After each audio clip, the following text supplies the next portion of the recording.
मौका है। उन समस्त कारणों से सब कारणों के कारण और सबसे श्रेष्ठ राम कहने वाले भगवान हरि की मैं वंदना करता हूँ। अनेक पुराण वेद और तंत्र शास्त्र से सम्मत तथा जो रामायण वर्णित है और कुछ अन्य तरह से भी उपलब्ध श्री रघुनाथ जी की कथाओं को तुलसीदास अपने अंतःकरण के सुख के लिए अत्यंत मनोहर भाषा चरा में विस्तृत करता है, जिन्हें स्मरण करने से सब कार्य सिद्ध होते हैं। जो गढ़ों के सौवई और सुंदर हाथी के मुख वाले हैं, वही बुद्धि के राशि और शुभ गुणों के धाम श्री गणेश जी मुझ पर कृपा करें। जिनकी कृपा से गूंगा बहुत सुंदर बोलने वाला हो जाता है और लंगड़ा लूला दुर्गम पहाड़ पर चढ़ जाता है। कलयुग के सब पापों जला देने वाले भगवान मुझ पर द्रवत हो दया करें। जो नील कमल के समान श्याम वर्ण है, पूर्ण खिले हुए लाल कमल के समान जिनके नेत्र हैं और जो सदा क्षीर सागर में शयन करते हैं, वह भगवान नारायण मेरे हृदय में निवास करते हैं। जिनके कुंद के पुष्प और चंद्रमा के समान गौर शरीर है, जो पार्वती जी के प्रीतम और दया के धाम है और जिनके दिनों पर स्नेह है, वह कामदेव का मर्दन करने वाले शंकर जी मुझ पर कृपा करें। मैं उन गुरु महाराज के चरण कमली वंदना करता हूँ, जो कृपा के समुद्र और नर रूप में श्रीहरि हैं और जिनके वचन महामोह रूपी धने अंधकार के नाश करने लिए सूर्य किरणों के समूह हैं। मैं गुरु महाराज चरण कमली रजनी वंदना करता हूँ, जो सुचारू सुंदर स्वाद सुगंध तथा अनुराग रूपी जिससे पूर्ण है। वह अमर मूल संजीवनी जड़ी का सुंदर चूर्ण है, जो संपूर्ण भवरों के परिवार का नाश करने वाला है।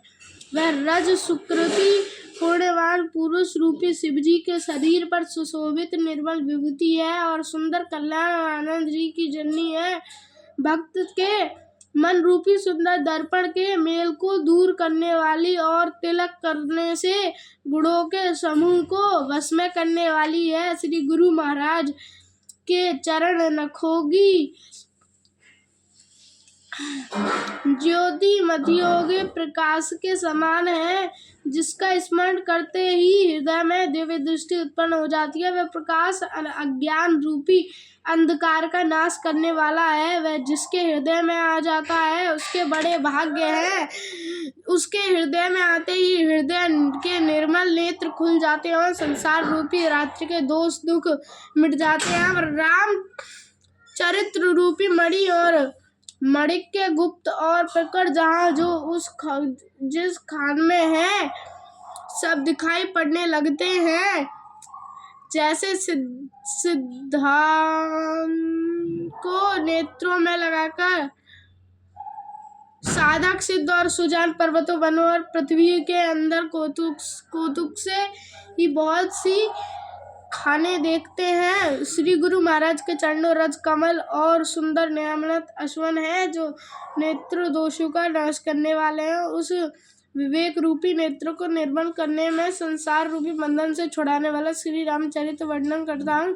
पहले पृथ्वी देवता ब्राह्मण चरणों की वंदना करता हूँ, जो अज्ञान से उत्पन्न सब संदेहों को हरने वाले हैं। फिर सब गुणों की खान संत समाज को प्रेम सहित सुंदर वाणी से प्रणाम करता हूँ। संतों को चरित्र कपास के चरित्र जीवन के समान शुभ है, जिसका फल नीरस विशद और गुणमय होता है। कपास की डोडी नीरस होती है, संत चरित्र में भी विषयासक्ति नहीं है, इससे वह भी नीरस है। कपास उज्जवल होता है, संत का हृदय भी अज्ञान और पाप रूपी अंधकार रहित होता है, इसलिए वह विशद है और कपास और गुण तंतु होता है। इस प्रकार संत का चरित्र भी सद गुणों का भंडार होता है, इसलिए वह गुणमय है। जैसे कपास का धागा सुइए किए हुए छेद को अपने तन देकर ढक देता है, अथवा कपास जैसे लोढ़े जाने काटे जाने और बुने जाने का कष्ट सहकर भी वस्त्र के रूप में परिणित होकर दूसरों को गोपनीय स्थानों को ढकता है, उसी प्रकार संत स्वयं दुख सहकर दूसरे को छिद्रों दोषों को ढकता है, जिसके कारण उसने जगत में वंदनीय यश प्राप्त किया है। संतों को समाज आनंद और कल्याण में जो जगत में चलता फिरता तीर्थराज प्रयाग है, जहाँ उस संत समाज रूपी प्रयागराज में राम भक्ति रूपी गर्जित धारा है और ब्रह्मचार्य सरस्वती जी है। विधि और निषेध, यह करो और यह ना करो रूपी कर्मों की कथा कलयुग में पापों को हरने वाले सूर्य कन्या यमुना जी और भगवान विष्णु और शरणाई कथाएं त्रिवेणी रूप से सुशोभित हैं, जो सुनते ही सब आनंद कल्याण देने वाली हैं।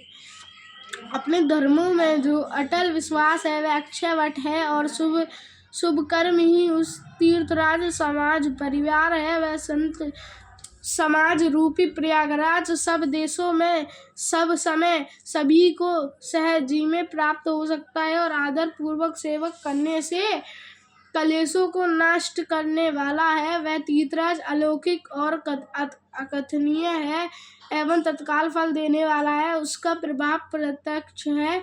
जो मनुष्य इस संत समाज रूपी तीर्थराज का प्रभाव प्रसन्न मन से सुनते और समझते हैं और फिर अत्यंत प्रेम पूर्वक इसमें गोते लगाते हैं, इस शरीर के रहते ही धर्म अर्थ काम मोक्ष चारों फल पा जाते हैं। इस तीर्थराज में स्नान करना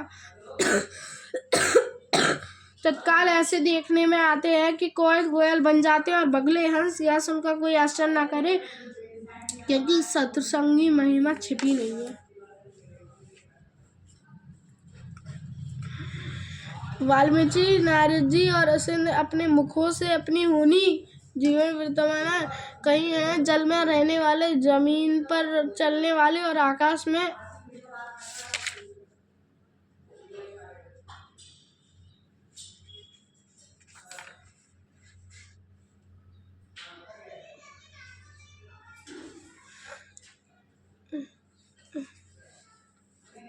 वृत्तांत कही है। जल में रहने वाले, जमीन पर चलने वाले और आकाश में विचरने वाले नाना प्रकार जड़ चेतन जितने जीव इस जगत में हैं, उनमें से जिसने जिस समय कहाँ कहीं भी जिस किसी यत से बुद्धि कीर्ति सदगति विभूति ऐश्वर्य और भलाई पाई है, जो सब सत्संग की ही प्रयास समझना चाहिए। वेदों में और लोक में इनका प्राप्ति का दूसरा कोई उपाय नहीं है। सत्संग बिना विवेक नहीं होता। श्री राम जी की कृपा के बिना वह सत्संग समझ में नहीं।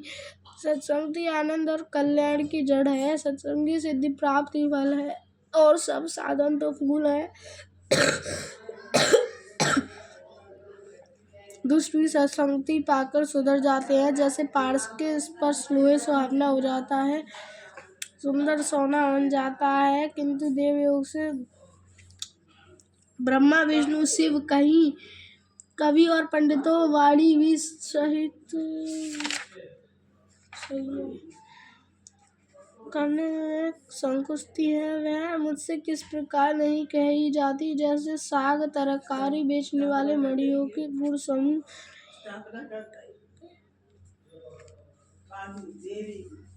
मैं संतों को प्रणाम करता हूँ जिनके चित्त में समता है, जिनके ना कोई मित्र और ना शत्रु। जैसे अली में रखे हुए सुंदर फूल, जिसने हाथ ने फूलों को तोड़ा और जिसने उनको रखा, उन दोनों ही हाथों को समान रूप से सुगंधित करते हैं, वैसे ही संत शत्रु और मित्र दोनों का ही समान रूप से कल्याण करते हैं। संत सरल हृदय और जगत के हितकारी होते हैं। उनके ऐसे स्वभाव और स्नेह को जानकर मैं विनय करता हूँ, मेरी इस बाल विनय को सुनकर कृपा करके श्री राम जी के चरणों मुझे प्रति दें। अब मैं सच्चे भाव से दुष्टों को प्रणाम करता हूँ, जो बिना ही प्रयोजन अपना हित करने वालों को भी प्रयोजन करते हैं। दूसरों को हित की हानि ही जिनकी दृष्टि में लाभ है, जिनके दूसरों को उजड़ने में ही हर्ष और विस्मय से प्रसाद होता है, जो हरि और हर के यश रूपी पूर्णिमा के चंद्रमा के लिए राहु के समान है, अर्थात जहाँ कहीं भगवान विष्णु या शंकर यश का वर्णन होता है, उसी में वह बाधा देते हैं और दूसरों की बुराई करने सहस्त्र बाहु के समान वीर हैं, जो दूसरे के दोषों को हजार आंखों से देखता है और दूसरों के हित रूपी घी के लिए जिनका मन मक्खीने के समान है, अर्थात जिस प्रकार मक्खी घी में गिरकर उस खराब कर देती है और स्वयं भी मर जाती है। उस प्रकार दुष्ट लोग दूसरों को मन बनाए कामों को अपनी हानि करके भी बिगाड़ देते हैं। जो तेज दूसरे जलाने वाले में अग्नि और क्रोध में यमराज के समान है। पाप और अवगुणी धन में कुबेर के समान धनी है। जिनकी बढ़ती सभी के हित का नाश करने वाले लिए केतु पुच्छल तारे के समान है। और जिनके कुंभकर्ण की तरह सोते रहने में भी भलाई है। जय श्री राम। आज के लिए इतना ही।